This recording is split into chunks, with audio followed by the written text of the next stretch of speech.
ونستعينه ونستغفره ونؤمن به ونتوكل عليه ونعوذ بالله من شرور أنفسنا ومن سيئات أعمالنا من يهده الله فلا مضل له ومن يضلله فلا هادي له ونشهد أن لا إله إلا الله وحده لا شريك له لا ضد له ولا ند له ولا مثل له ولا مثيل له ولا مشير له ولا معين له الذي أرسله الله تعالى بالحق بشيرا ونذيرا وداعيا إلى الله بإذنه وسراجا منيرا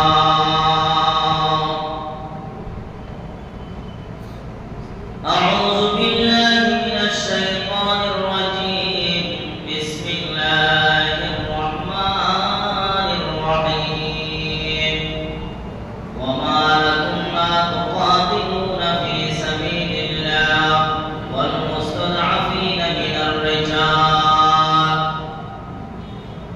وقال النبي صلى الله عليه وسلم من مات ولم يغز ولم يحدث به مات على شعبة من النفاق وقال النبي صلى الله عليه وسلم الجهاد واجب إلى يوم القيامة أو كما قال النبي عليه الصلاة والسلام سبحانك لا علم لنا إلا ما علمتنا إنك أنت العليم الحكيم رب اشرح لي صدري ويسر لي أمري واحلل عقدة من لساني يفقهوا قولي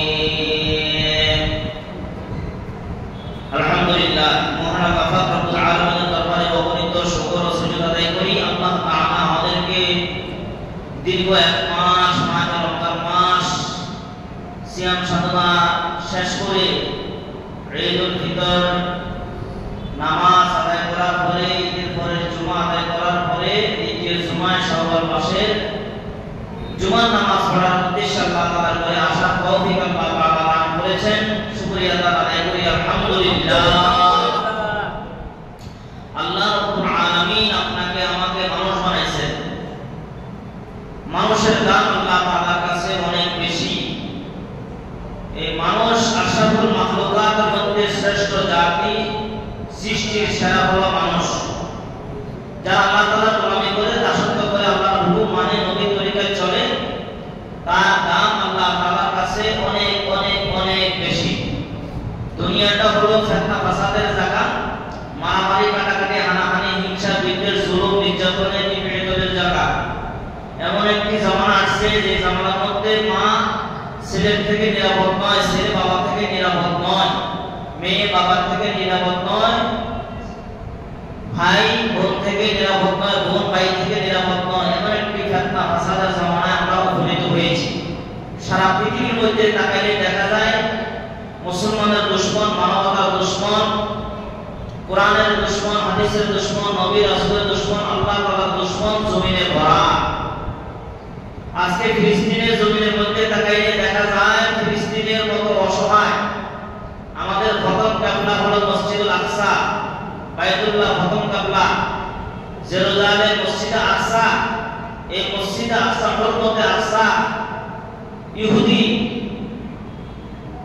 গাজার মুসলমানকে ফিলিস্তিনের মুসলমানকে ইহুদিবাদীরা আজকে ধ্বংস করে দিচ্ছে মুনাফিক জায়গায় জায়গায় বাসপাখি জায়গায় জায়গায় বসে আছে তারা জবান খোলে না মুখ খোলে না প্রতিবাদ করার ক্ষমতা থাকা সত্ত্বেও কোনো প্রতিবাদ করে না কথা বলে না তারা হলো কোরআনের ভাষায় হাদিসের ভাষায় তারা হলো মুনাফিক মুনাফিক একজন কাফের যেই ক্ষতি করতে পারে না হাজারো কাফের যে ক্ষতি করতে পারে না একজন মুনাফিক তাই ক্ষতি করতে পারে কঠিন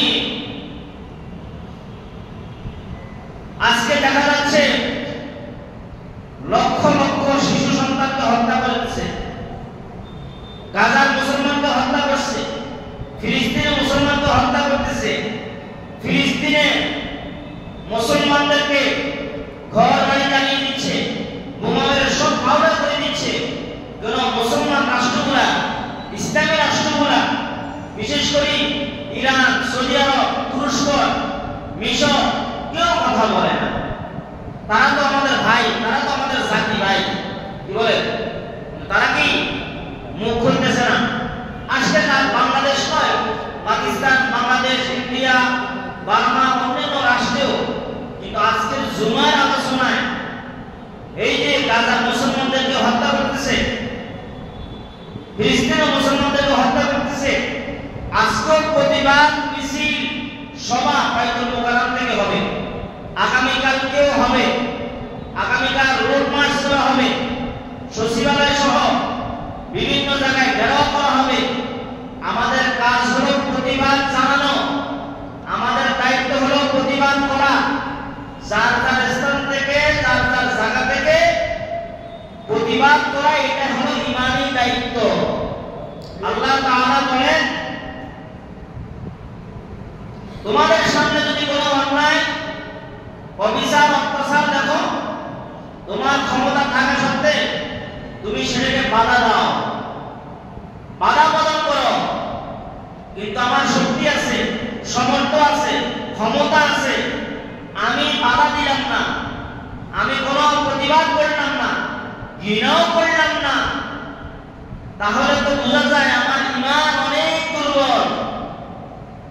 হাদিসের মধ্যে তো আছে, আল্লাহ রাসূল সাল্লাল্লাহু আলাইহি ওয়াসাল্লাম বলেন, হাদিসের মধ্যে আছে, তোমার শক্তি আছে, তুমি হাত দ্বারা প্রতিবাদ করো, যদি হাত দ্বারা না পারো মুখ দ্বারা করো, মুখ দ্বারা যদি না পারো তাহলে অন্তরে ঘৃণা করো, তারপরে বুঝা যাবে তোমার কি ঈমান হলো আছে।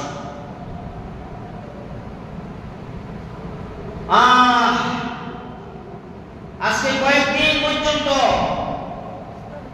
এই যে ফিলিস্তিনের মুসলমান, গাজার মুসলমান, এদের ঘর নাই, থাকার জায়গা নাই, খানা নাই, পানি নাই, বস্ত্র নাই, অনেক সন্তানের মাও নাই, অনেক সন্তানের বাবাও নাই। আপনার সন্তান, আমার সন্তান, একটু ভাবলে তো বোঝা যায়, চিন্তা করলে বোঝা যায় যে হায়রে আমার এই সন্তান, ছোট বাচ্চা, 5 বছর 7 বছর বাচ্চা, যদি আমি মারা যাই তাহলে আমার এই সন্তান বাপ কাকে ডাকবে, মা যদি মারা যায় মা কাকে ডাকবে।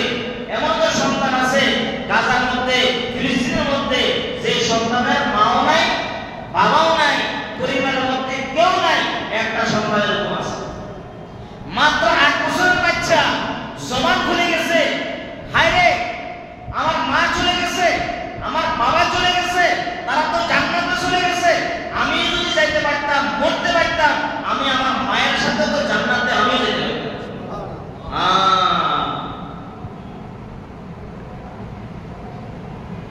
আজকে মুসলমানদের উপরে অত্যাচার, অবিচার, জুলুম, নির্যাতন, বিপরীত চলছে। আমরা ঘুমিয়ে আছি, ঘরের মধ্যে বসে আছি, আমাদের ভিতরে কোনো অনুশোচনা নাই, কোনো বেদনা নাই, আক্ষেপ নাই। আহা, আল্লাহ তাআলা বলেন, যা আল হক ওয়া যাহাকাল বাতিল ইন্নাল বাতিলা কানা যাহুকা। হক থাকবে, বাতিল থাকবে, আর হকের জানটা যখন উদ্দিন হবে, হকের জানটা যখন উঠতে হবে, উড়বে, তখন বাতিল অটোমেটিক পলায়ন করবে। আল্লাহ তাআলা বলেন, তোমাদের বিজয় নিশ্চিত, তোমাদের বিজয় অতি নিকটে। তোমাদের দুইটা কাজ করতে হবে। দুইটা কাজ কি? হাকিমুল উম্মাহ থানভী রাহমাতুল্লাহি আলাইহি বলেন, তোমাদের দুইটা কাজ। 1 নাম্বার কাজ হলো তোমরা আল্লাহ তাআলার কাছে সাহায্য চাইবা, দুনিয়ার কারোর কাছে কোনো মুহতাজি করবা না, দুনিয়ার কারোর কাছে কোনো সাহায্য চাইবা না, তাওয়াক্কুল করবা আল্লাহর উপরে, ভরসা করবা আল্লাহ তাআলার উপরে, তাহলে আমার সাহায্য অনিবার্য তোমাদের নিকট, তোমাদের কাছে আসবেই আসবে।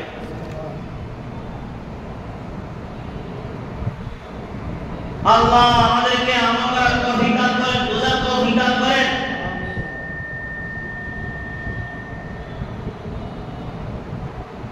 আহা, ভিডিও দেখলে, গাজার মুসলমানদের অবস্থা দেখলে, দুঃখ দুর্দশা দেখলে, বাচ্চাদের আহাজারি আর্তনাদ দেখলে কলিজা বানায় না।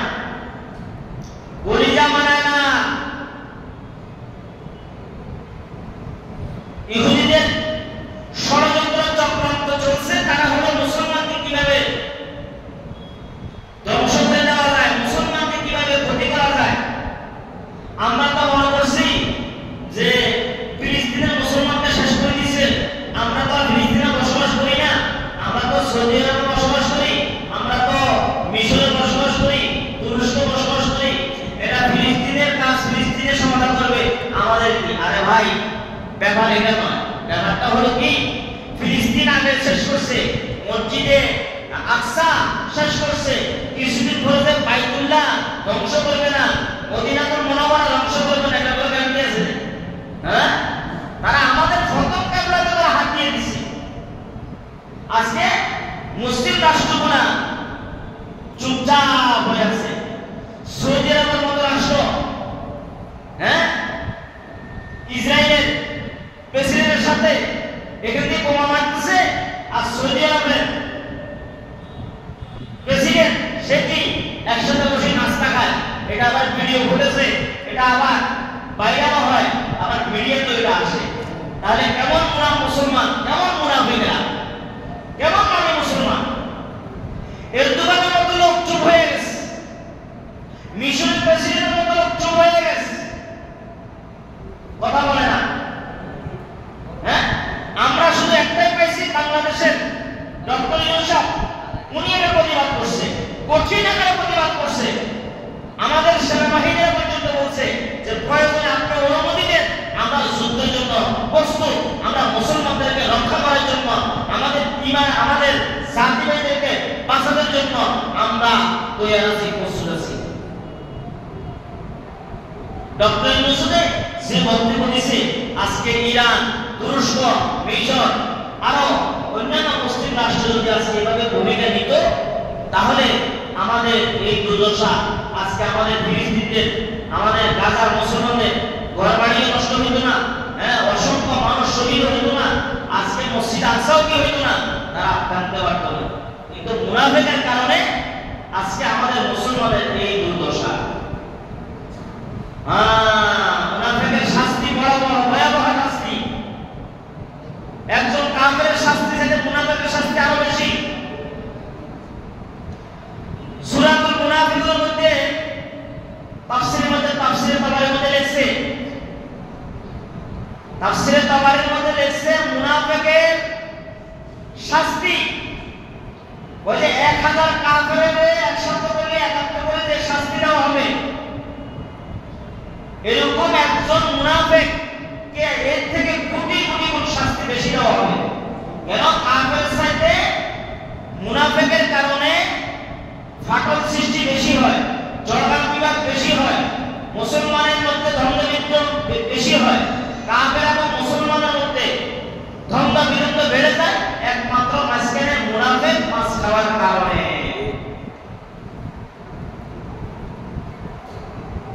এই জন্য আমরা যুদ্ধ আমাদের দেশে, জিহাদ তো আমাদের দেশে ইসলামী হুকুমত নাই, এই জন্য জিহাদের বিধান আমাদের এখানে চলমান নাই। কিন্তু হাদিসে আল্লাহ রাসূল বলেন, যার ভিতরে কোন মুসলমানকে মারলো, মুসলমানকে হত্যা করলো, আমার ভিতরে অনুশোচনা আসলো না, আমার ভিতরে এটা প্রতিবাদ করার কোনো আক্ষেপ, কোনো অনুভূতি আসলো না, তো আল্লাহ রাসূল বলেন তার ঈমানের ভিতরে সমস্যা আছে, তার ঈমান আছে কিনা আমি নবীর জানা নাই।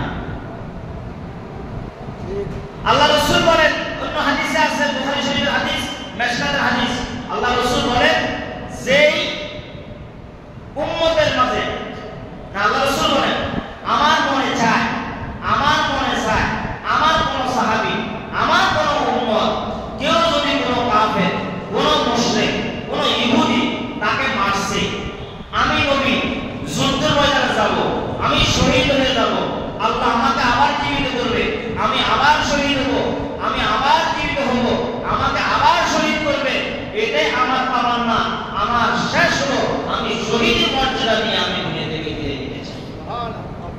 এটা রাসূলের আকাঙ্ক্ষা। তো রাসূলের আকাঙ্ক্ষা যেহেতু এই কথা, হযরত আবু বকর বলে, ইয়া রাসূলুল্লাহ, আপনি যে আকাঙ্ক্ষা পোষণ করছেন, মনের মধ্যে যে জল্পনা আপনি পেশ করলেন, আমার তো আপনার মতো কি আমি এটা করতে পারি? আবু বকর বলে, আবু বকরকে আল্লাহ রাসূল বলে, এই আবু বকর, তোমার ভিতরে যদি যুদ্ধের ময়দানে যাওয়ার জন্য অনুপ্রেরণা, আগ্রহ, উদ্দীপনা যদি তোমার ভিতরে আসে, এই তামান্না তোমার ভিতরে থাকে, তাহলে আমি রাসূল বললাম তুমি আমার সাথে জান্নাতে পাশাপাশি থাকবা। সুবহানাল্লাহ। এই আবু বকরকে যখন এই সংবাদ দিলেন, আল্লাহর রাসূলের সাহাবী হযরত ওমর বলে, ইয়া রাসূলুল্লাহ, ইয়া হাবিবাল্লাহ, আপনি আবু বকরকে জান্নাতের সুসংবাদ দিয়েছেন। আবু বকর চাইলে তো আমার যুদ্ধ করা শক্তিও আছে, সামর্থ্য আছে, তরবারিও আছে, মালও আছে, সব আছে। ইয়া রাসূলুল্লাহ, যুদ্ধের ময়দানে আপনি আমাকে হুকুম করে কাফেরদের মোকাবেলায় আমি যুদ্ধ করব, যুদ্ধের ময়দানে শহীদ হব, আমি জান্নাতে আপনারা পাশাপাশি থাকতে চাই। আল্লাহ রাসূল ওমরকে বলে, ওমর, তোমার ভিতরে যদি যুদ্ধ করার জন্য মনের মধ্যে যদি আগ্রহ আসে, উদ্দীপনা আসে, জজবা আসে, আমি রাসূল বললাম তুমি ওমরও আমার সাথে জান্নাতে পাশাপাশি থাকবা। আজকে সারা পৃথিবীর মুসলমান বিক্ষিপ্ত আকারে আছে, ছিটাছাটা হয়ে আছে। কেউ দুনিয়ার লাইনে মেহনত করতেছে, কেউ রাজনীতির লাইনে মেহনত করতেছে, কেউ ক্ষমতার লাইনে মেহনতে আছে, কেউ ব্যবসার লাইনে মেহনতে আছে, কেউ দুনিয়া পাওয়ার জন্য মেহনতে আছে। কিন্তু মুসলমানের আজকে যে দুর্দশা, এই জন্য ব্যথা বেদনা কয়জনের আছে, কয়জনের আছে। আমাদের বাংলাদেশের মুসলমানদের হালত দেখেন, অবস্থা দেখেন। হ্যাঁ, শুধু মুষ্টি কিছু হুজুর, কিছু আলেম, ওলামা এই বাইতুল মুকাররম বিভিন্ন জায়গায় আনাচে কানাচে হয়তো আজকে কি এটার প্রতিবাদ বেশি করবে। গাজার মুসলমানদেরকে হত্যা করতেছে, ফিলিস্তিনের মুসলমানদেরকে হত্যা করতেছে। আপনার এরপরে যে আমাদের মসজিদ আকসা ভবনকে আপনাদের ভাঙতেছে, এটার জন্য মুষ্টি কিছু আলেম ওলামা প্রতিবাদ, প্রতিহত, মিছিল, মিটিং এগুলা করতেছে। কিন্তু সাধারণত আমরা বাংলাদেশের মুসলমান 90% মুসলমান আমরা কয়জনে প্রতিবাদ করার জন্য হ্যাঁ আমরা আছি? নাই, আসেনি না। এজন্য আল্লাহ রাসূল সাল্লাল্লাহু আলাইহি ওয়াসাল্লাম বলেন, আমার মনে চায় আমি যুদ্ধের ময়দানে যাই, শহীদ হই, আল্লাহ তাআলা আমাকে আবার জীবিত করুক, আমি আবার শহীদ হই, আমি আবার জীবিত হই, আবার শহীদ হই। এটাই আমার চাওয়া, এটাই আমার পাওয়া। কেন আল্লাহর জমিনে আল্লাহ তাআলার হুকুমকে বাস্তবায়ন করার জন্য, হকের ঝান্ডা উড্ডীন করার জন্য, হকের ঝান্ডাকে, হকের মিশনকে বাস্তবায়ন করার জন্য বাতিলের বিরুদ্ধে সোচ্চার হয়ে মোকাবেলা করে, বাতিলকে প্রতিহত করে ইসলামের পতাকাকে উড্ডীন করার দায়িত্ব আল্লাহ তাআলা, নবুয়তের দায়িত্ব, রিসালাতের দায়িত্ব আমি নবীকে আল্লাহ তাআলা দান করেছেন। আমরা নবীর উম্মত, অস্বীকার করার কোনো সুযোগ নাই, আছে কি? অস্বীকার করার কোনো সুযোগ নাই। তো নবীর উম্মত দাবি করি, উম্মত একদিকে, জিহাদ আরেকদিকে, উম্মত একদিকে, নামাজ আরেকদিকে, উম্মত একদিকে, সুন্নাত আরেকদিকে, রাসূল একদিকে, সুন্নাত আরেকদিকে, রাসূল একদিকে, পোশাক পরিচ্ছদ আরেকদিকে, রাসূল একদিকে, কোরআনের আইন কানুন কোরআন আরেকদিকে। আমরা ভালো আছি, আমরা কিছুই মানি না। দাবি করি মুসলমান, দাবি করি মুসলমান।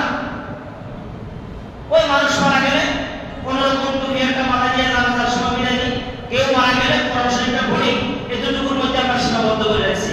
কোরআনের হুকুম, কোরআনের আইন এই জমিনে বাস্তবায়ন নাই, নাই বাস্তবায়ন নাই।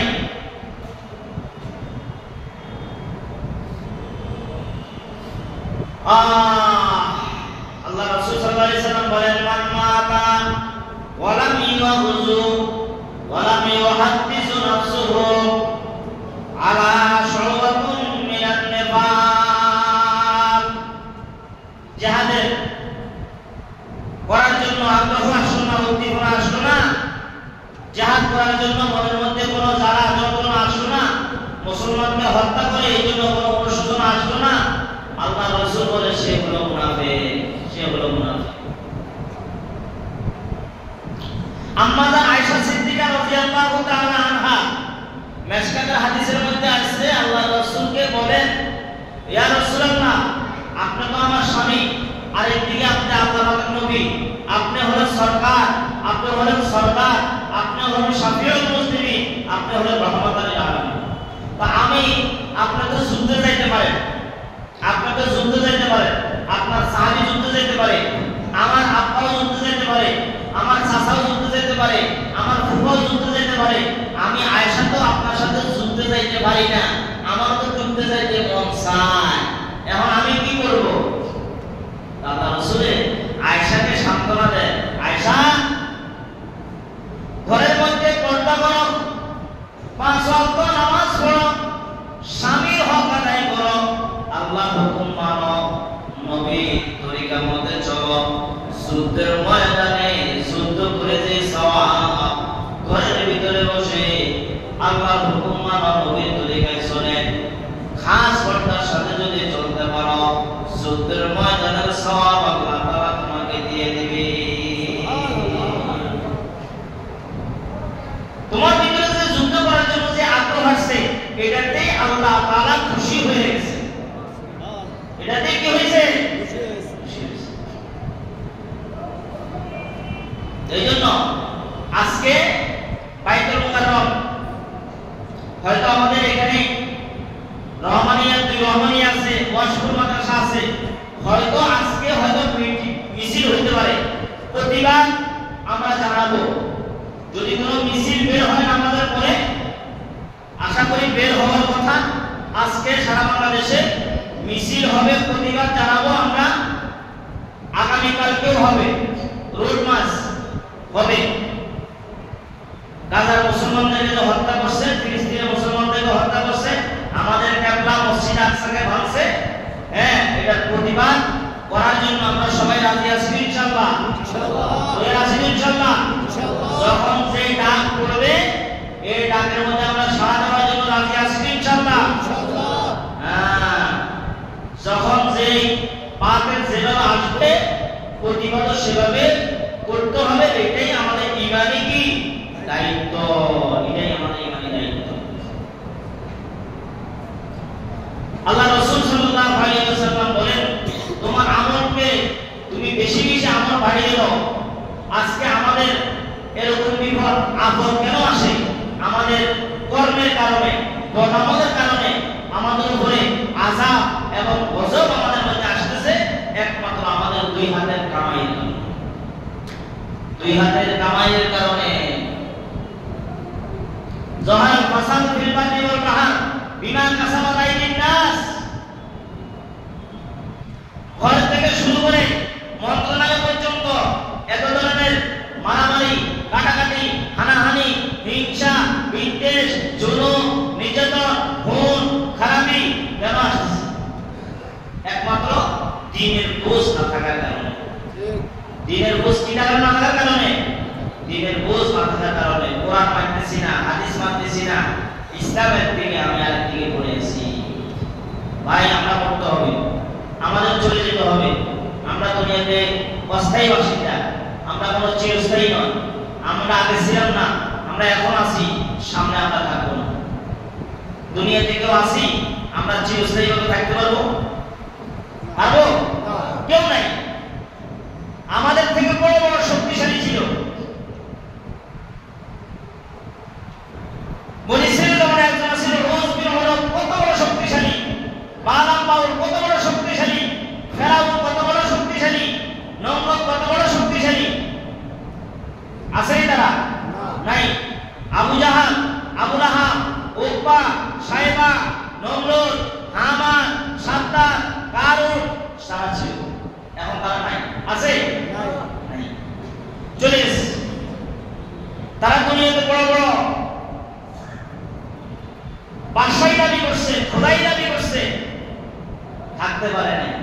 আপনার আমি থাকতে পারবো না, চলে যেতে হবে। কি নিয়ে যাব? আমার আখিরাতের পুঁজি কি, সামানা কি, সম্পদ কি, এগুলাই আমরা আসলে ভুলে গেছি। আমরা এগুলো কি ভুলে গেছি। আমরা আছি কোনটার মধ্যে? বাড়ি একটা আছে, আরেকটা করবো, গাড়ি একটা আছে,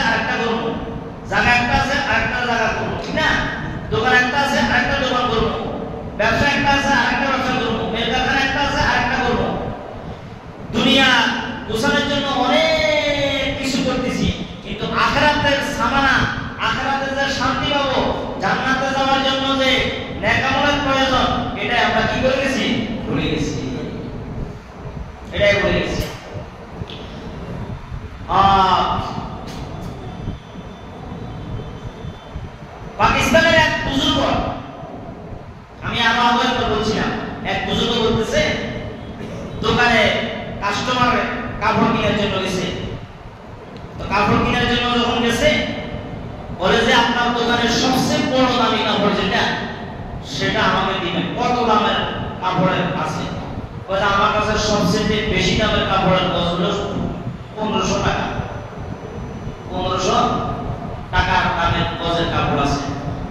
বাইরে 10,000 টাকা দামের বড়, 50,000 টাকা দামের কাপড়ের গজ বড়, এগুলো আছে নি? এরকম কাপড় এখনো দুনিয়াতে বের হয়নি। গজ 50,000, 10,000 টাকা, এগুলো তো সাধারণ মানুষেরা 1500 টাকা, 2,000 টাকা দামের গজের কাপড় পরে। আমার কি টাকা পয়সার অভাব? তো দোকানওয়ালা বলে, ভাই আপনি 10,000 টাকা দামের কাপড়, 50,000 টাকা দামের কাপড় দিয়ে আপনি কি করবেন? আমি গায়ে দিব।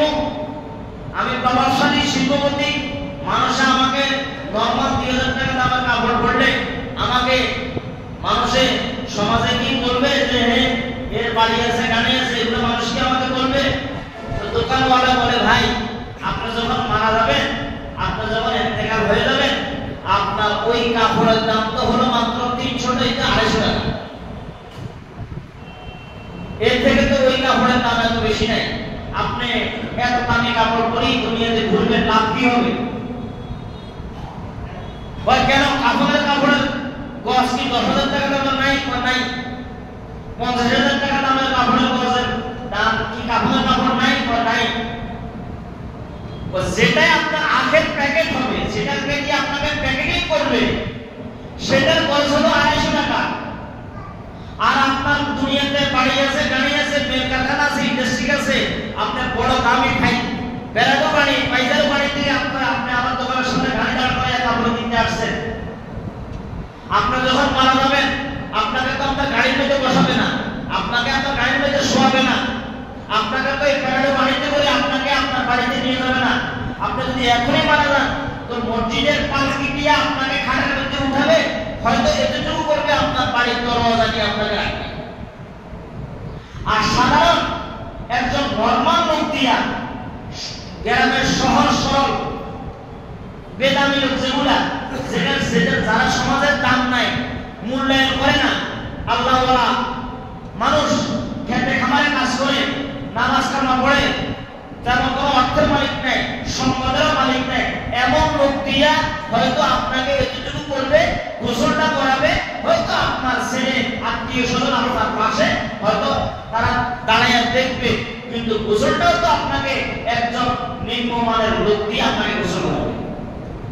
এই কথা ঠিক না? এরপরে আপনাকে হয়তো ঘুরতে গেলে এতটুকু 250 থেকে 300 টাকার কাপড় দিয়ে আপনাকে কি করবে? প্যাকেটিং করবে। এরপরে এতটুকু করবে, যিনি আপনার জানাজা পড়াবে, হয়তো উনি একজন সাধারণ মসজিদের ইমাম, ওনার হয়তো বেতন এরকম হবে, হয়তো 8 থেকে 9,000 টাকা হবে, এরকম একজন লোক দিয়ে আপনার ইমামতি আপনার জানাজার নামাজটা পড়াবে। দোকানওয়ালা যখন এভাবে স্টপ বাই স্টপ যখন করতেছে, তখন বলতেছে, ভাই তুমি তো আমার অনেক কথা বলছো, আমি আমার ছেলেকে একটা বাড়ি দিছি, মেয়েকে একটা বাড়ি দিছি, বিবিকে একটা বাড়ি দিলাম, হ্যাঁ, এক একজনকে এক একটা বাড়ির মালিক বানাই দিলাম, এক একজনকে এক একটা গাড়ির মালিক বানাই দিলাম।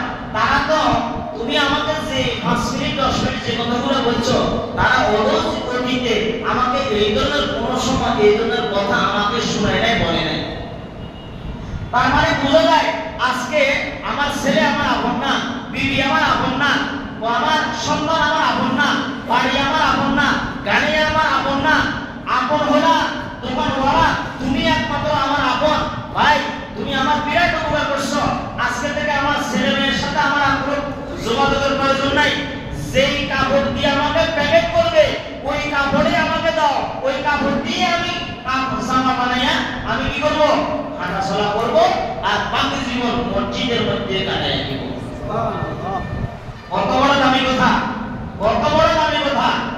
হ্যাঁ, গাছ বাজারে গেছে কত দামের গছ কেনার জন্য, ওই যে গছ কিনবে 50,000, গছ কিনবে 10,000 টাকা দামে।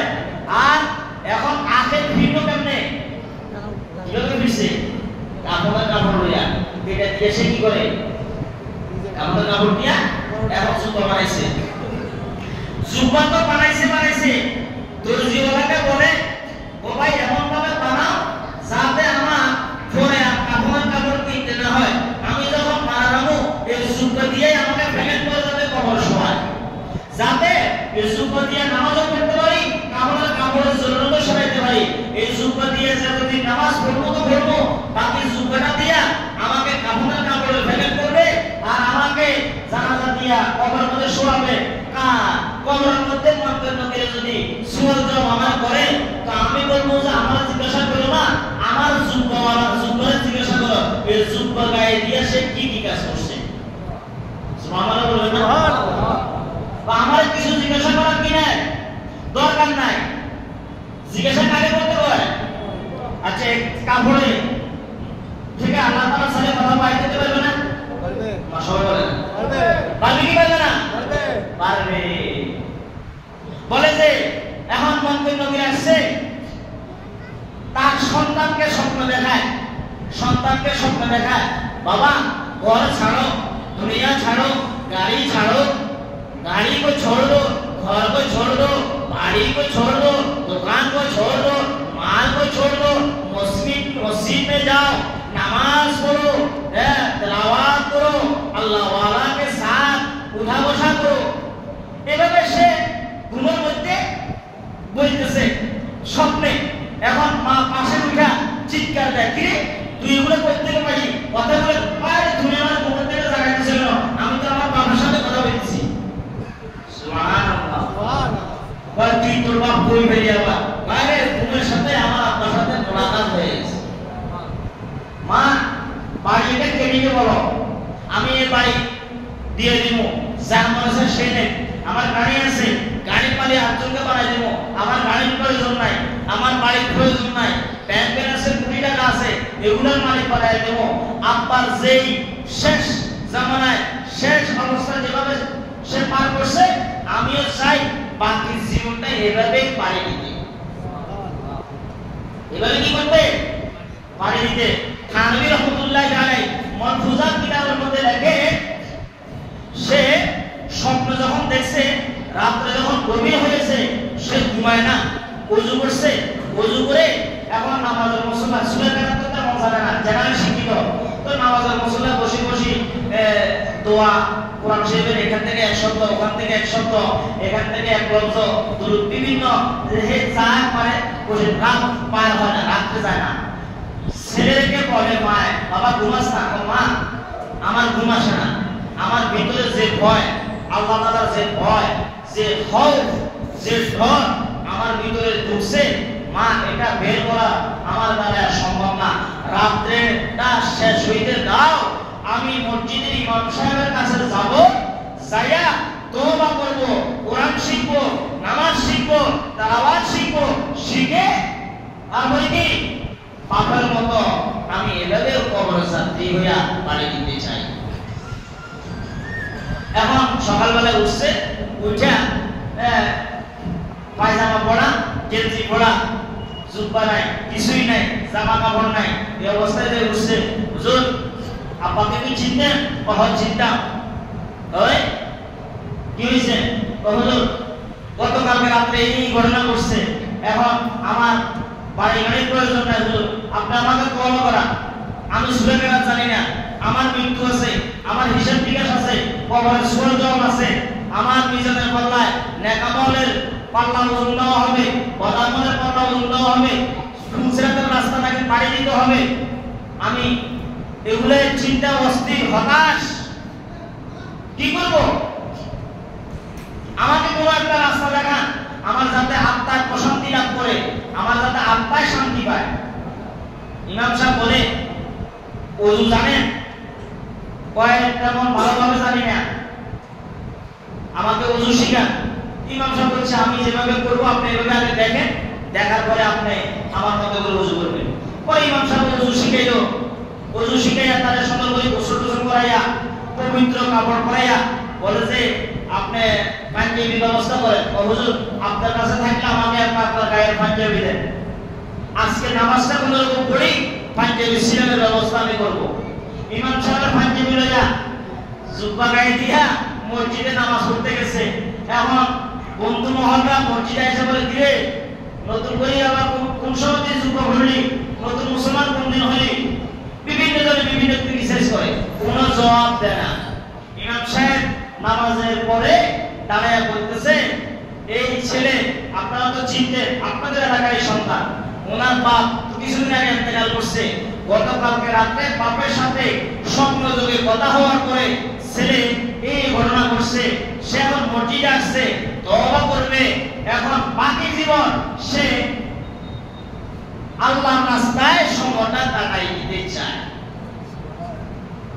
এখন নামাজ কালমা পড়ার পরে মসজিদে যখন এই এলান দেওয়ার পরে এখন সে বলতেছে, হুজুর আমাকে দাওয়াত তাবলীগের মেহনতের মধ্যে একটু জুড়াইয়া দেন, আমি এখান থেকে ঘরে আর যাব না। মসজিদের পাশে তাদের বাড়ি, সব প্রস্তুতি, মার কাছে যোগাযোগ করছে, তাকে মার কাছে পাঠিয়ে দিবে। মসজিদের সামনে তার ছেলে, তার বিবি, তার মা, তার ভাই আসি দাঁড়ায় রয়েছে, তারে বাসায় নিবে। হুজুর তার মাথা ঠিক নাই, শারীরিকভাবে অসুস্থ, সে মানসিকভাবে সুস্থ না, আপনারা তাকে কোথাও খবরদার দিবেন না।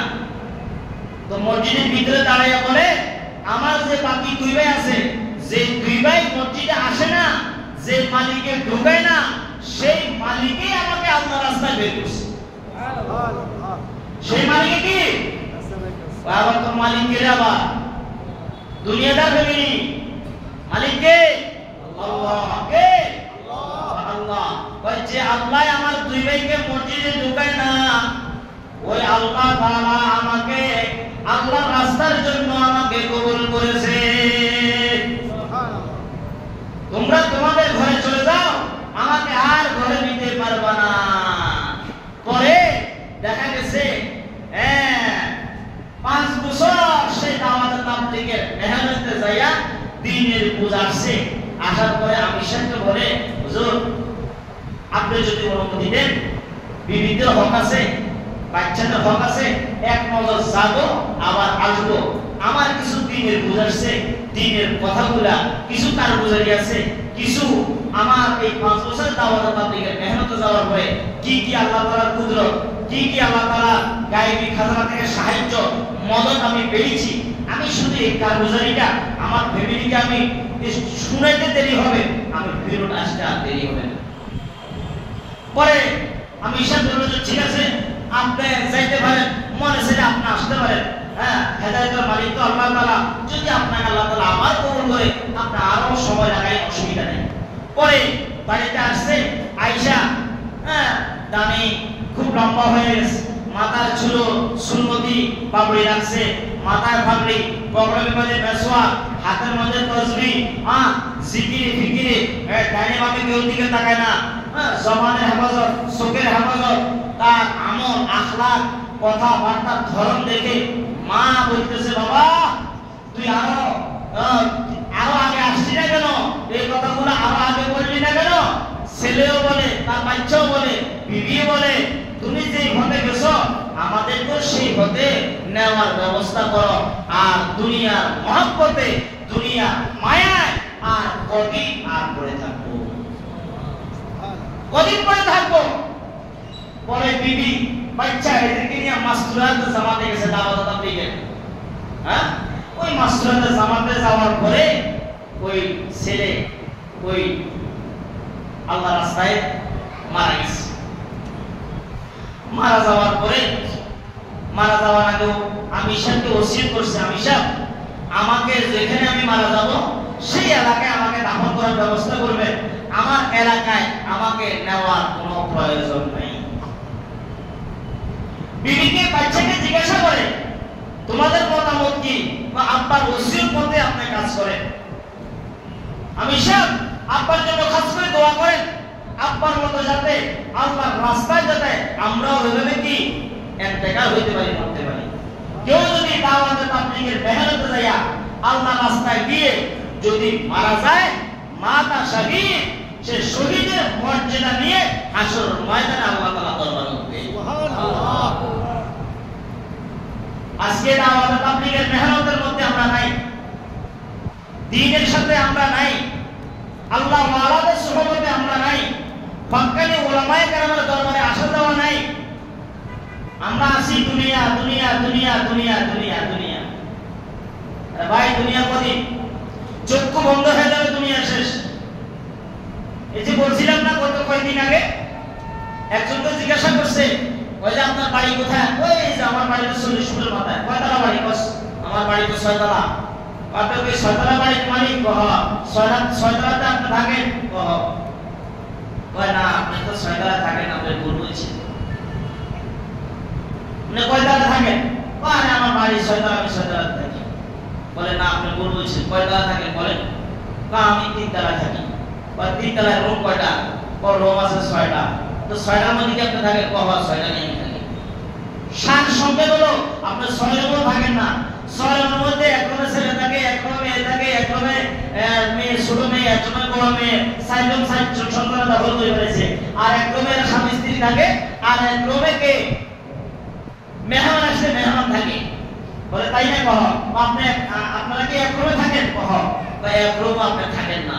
আপনি এক রুমের মধ্যে কতটুকু জায়গার মধ্যে থাকেন, যতটুকু জায়গা আপনার কবরের মধ্যে, আপনার কবরের জন্য জায়গা হবে 3.5 দুনিয়ার মধ্যে আপনি এতটুকু জায়গা নিয়ে আপনি শোন। এই কথা ঠিক আছে কিনা? খাটের মধ্যে একটা খাট, পুরো খাটে শোয়? পুরো খাটে শোয় না। পুরো খাটের মধ্যে এক খাটের মধ্যে তারা স্বামী স্ত্রী শোয়। ছেলের ঘরে নাতি দেখলে নাতি শোয়, মেয়ের ঘরে নাতি দেখলে নাতি শোয়, ঠিক না? আবার রুমের মধ্যে আলমারি আছে, ওভারড্রপ আছে, ড্রেসিং টেবিল আছে, আছে না? পুরো রুমে সে থাকতে পারে? থাকতে পারে না। কবর হলো আপনার জন্য, আমার জন্য, মন্ত্রী হতে মিনিস্টারের জন্য, প্রধানমন্ত্রীর জন্য, সবার জন্য 3.5, আপনার জন্য আমার জন্য 3.5। তো দুনিয়ার মধ্যে অতটুকু জায়গার মধ্যে আপনার আমি রাত্রি যাপন করি, কবরের মধ্যে যতটুকু আপনার আমি যাপন করতে পারবো, থাকতে পারবো, অতটুকু জায়গায়। কি বলে ঠিক না? তাহাকে গুলো থানু বলছে এই বাড়ি, এই গাড়ি, এই জায়গা, এই জমি দিয়ে কি করব? আমার তো আগের সম্পূর্ণ 3.5। আগের সম্পর্ক কি 3.5। আর আমি যত নামাজ পড়বো আমার নেক আমল জমা হবে, যত দান করব নেক আমল জমা হবে, সৎ কাজ করব নেক আমল জমা হবে, অসৎ কাজ থেকে বাধা প্রদান করব নেক আমল জমা হবে। হ্যাঁ, দান সৎকার করব, ভালো কাজ করব, যত জায়গায় যত নেক কাজগুলো করব, ভালো ভালো কাজগুলো করব, এগুলা আমার আমল নামে জমা হবে। আর এগুলাই দিয়ে আমার জান্নাত পাড়ি দিতে হবে। নাকি? আল্লাহ পাক আমাদেরকে আমল করার তৌফিক দান করেন। আজকে এবং আগামীকাল, আমরা বলতেছি আজকে এবং আগামীকাল গাজার মুসলমানদেরকে যে হত্যা করেছে, ফিলিস্তিনের মুসলমানদেরকে হত্যা করেছে, এই সম্পর্কে আজকেও মিছিল হবে বিভিন্ন জায়গায়। যে যে মিটিং এ মিছিল যেখান থেকে বের হবে আমরা সবাই শরীক হব। আগামীকালকেও প্রতিবাদ এটার সম্পর্কে মিছিল হবে। আমরা সবাই একসাথে হয়ে আমরা এই প্রতিবাদ আমরা জানাবো ইনশাআল্লাহ। কি বলেন? সবাই রাজি আছেন ইনশাআল্লাহ? আল্লাহ পাক আমাদেরকে আমল করার তৌফিক দান করেন। যারা সুন্নাত পড়েন নাই, কাবলা জুমা সাজাগাত সুন্নাত আদায় করেন।